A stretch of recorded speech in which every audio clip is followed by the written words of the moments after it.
So, I covered this on the Saturday when it broke, but I never spoke about one of them. But we'll talk about this in more depth because of a good article by Joe Cran in the Star.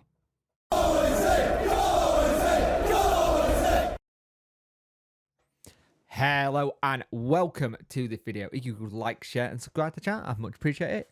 Liking helps the algorithm, sharing gets in front of people's faces, and subscribing lets me know you like the channel. Hit that notification bell to let you know when video go live. So, Sheffield Wednesday on Saturday were delighted to announce that we have tied down Mackenzie Maltby and Jay Glover to new contracts at the club. It'll take them till 2023-2024, and I believe Glover has another year on top of that. Now, it was confirmed over the weekend, and they've both been starting to look really good in the academy thing. This is their boyhood club, which is brilliant. Maltby's 18, Glover's 20. Mackenzie had been with us for a long time, and this is from Steve Haslam. He come up from the schoolboy program. He told the club official he's come out of his scholarship really well, captained the under-18s last year, and showed that he has a respect of the staff and his colleagues. His standards are high on day-to-day basis. He's got good character. He'll go into the under-21 squad and look to develop further. Jay is a couple of years older than Mackenzie, and he's been involved with the first team. He played some games in the cup and have been on the bench. We think there's more to come from Jay. It's up to the group of staff to support his development and ultimately him to buy into what he's trying to do. He's had exposure being around the senior professionals. He's learned from those experiences, and now he looks to kick on. Now, for me, this is better by Wednesday getting the youth side of it sorted. Now, what we do need to start doing, though, is once we sign these youth players to these longer contracts as what we got, is to try and integrate them more into game time. It's all well and good Wednesday getting these people in, these young lads who are really good players and look like they're going to do something. If we're not going to give them run out, we did that a little bit with Shipton last year. Shipton, Fusil, and I think there's one more, Adatoma, all got run outs in the game, and they all had like little bells off the bench, or they played in FA Cup games. And I think this is something where we need to start looking at a way to bring them into the first team, where we can start developing them as our own players. In terms of what I mean by that, I mean as our own kind of things that come off the academy line. And the thing is, if we can do that, that'll be fantastic. Don't make me wrong, it'll be absolutely fantastic if we could do that. Starting to get our own academy players in and around the squad. Starting to get them playing into the first team. It'll be nice to finally have that happen, because it's been a long time since that's happened and they stayed in the squad. You're looking at Liam Palmer is probably the only, and Cam Dawson out of the crop we've got now. At one point it was Mark Beavers, it was Tommy Spur, it was Palmer. That seemed to have gone a little bit from Wednesday. We have these academy players who come through and look like they're really good at under 18, under 21, and sometimes they don't go on to be that good. You look when we lost Sean Clare. He went up to Scotland, did well. They came back down. He went to Charlton and did okay. I think he's now at Oxford, I want to say. But he's not really let the world on fire kind of thing. And I think if we're going to start trying to build in this kind of culture as having a youthful team, start using the academy more. Start doing this. If we're going to have the players tied down, let's try and get them into more first team situations if we can.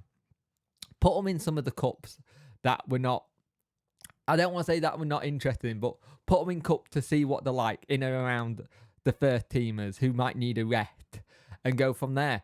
I think if we can crack our academy nut kind of thing and get it to a point where we can be churning out top quality players at that academy who are just slot into our team. So we're like, right, we're looking in the transfer window. Well, we don't need this. We've got this lad here. If we buy this lad, he'll be to help improve this lad kind of thing and improve the squad. I think if we can get a good balance of academy players and then people we bring in, I think we'll be setting ourselves up for something really good. But again, we need to start having that academy run as a kind of production line of players that are ready to go into the first team. This is a good start, don't get me wrong. This is an excellent start again with Mackenzie Maltby and Jay Glover. Jay Glover is somebody who's done okay, and you look, we've lost a couple of the youth team players again who have gone to different clubs this window because they've made decisions on the future. And it's like, right, we're not going to do this. The one I was a bit gutted about was Durant. I thought we could have seen something from Durant, but it wasn't to be. If you look at some of the stuff that we've tried to do, and the thing is, this kind of football is hard. I thought Will Truman was going to have a good one. I thought Leo Davison was going to have a good one, but it wasn't to be. And I think we need to figure out ways of getting them into the first team a lot better and trying to stay there. Upping in the championship, a little bit harder. You could probably do it a little bit easier in League One, but it's not hard to do. Other clubs have done it. Other clubs have seen and shown that it's able to get these youngsters into first team football and play them. You don't have to make them play week in, week out, but you can get them in and around it. So it's going to be an interesting situation for whoever comes in. I think the youth side of our club is something that needs a lot of attention to it at some point. Right now, we need to sort out the first team aspect. Don't get me wrong. I understand the first team bit is where we definitely do need to start improving and getting the people in and around it that we need. We know what we're talking about. Hint, hint. Manager, backroom staff, and then some players in. But I think if we can get the academy running better, I'm all for it. I think we all will be. If we know we can have an academy that we know that every couple of years there's at least one or two first team players who are going to be in that academy, like who you can see might be a first team player.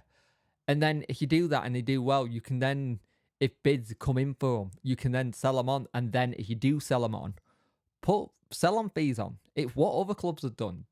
John Stone, Barnsley did it. Leicester did it with Hull City did it when he went to Leicester. They got a bit of money. It's like it can be done. You can put sell-on fees on for players and you'll get a certain amount. And I think it's something that we need to start learning to do that.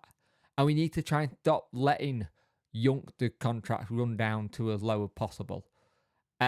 We've just done it with Fizz. Granted, Fizz has just gone to Turkey, so I don't know how much is that going to play out. I'm not 100% sure how him going to Turkey is a good thing. But he come up through the ranks, done well. Since he's done well, he managed to play a couple of games, but didn't manage to kick on. For whatever reason. But we have to start looking at our academy as a way of maybe getting one or two 13 players off that academy instead of having an academy player come in and then leave again.